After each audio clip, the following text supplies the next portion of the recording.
Ito na sila.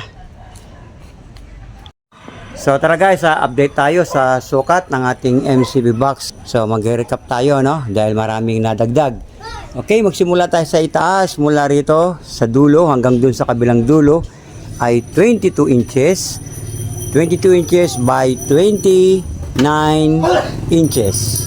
Okay. Yung ating namang backboard, 20 and a half by 34 inches.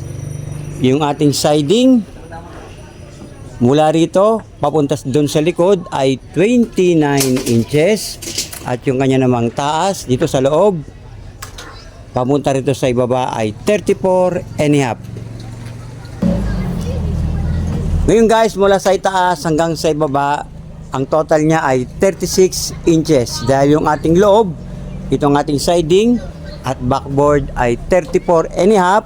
And then pinutungan natin ng pang-ibabaw at pang-ilalim. So pumutak siya ng 36 inches. Okay?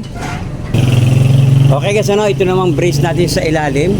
Dito sa itaas hanggang dun sa likod ay 14 and a half by 18 and a half. Ito naman guys, sa itaas hanggang dito sa ibaba ay 17 and 3/4. But mas maganda guys, ano, gaya na pinakita ko kayo na i-actual na lang ninyo, no? Yung pagtabas nitong ating brace sa ilalim. And then ito namang pinaka-cross niya ay 8 and 1/4 by 20 and a half. Ito namang ating pinaka-brace ay 8 inches by 7 inches by 20 and a half. At yun namang ating pinaka-brace dun sa loob, sa may kabitan ng speaker. Dito na lang din kayo guys bumase, no? Gaya ng pinakita ko kanina, doon na lang kayo bumase. Okay? And then, dakot naman tayo sa front at sa kabitan ng speaker.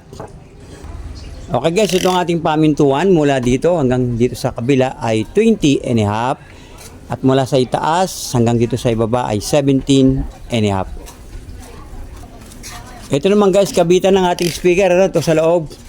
Yung kanyang lapat ay 20 and a half by 21 and a half. So naglagay tayo ng breather, ayon. So 2 inches so kanyang breather, and then naglagay na tayo ng screen para kahit paano hindi mapasukan ng anumang insekto, no?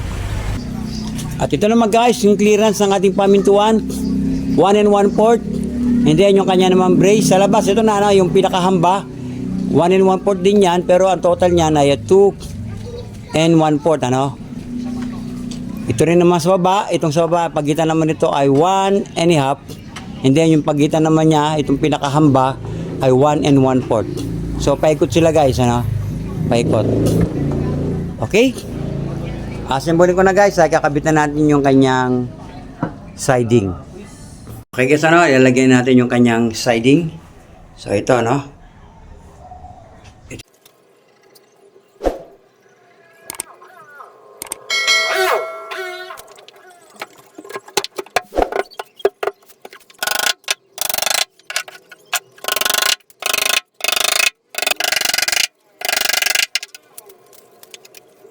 So ito na sila guys, ano, nabutasan na natin para sa kanyang metal plunger, sa kanyang handle pa ako.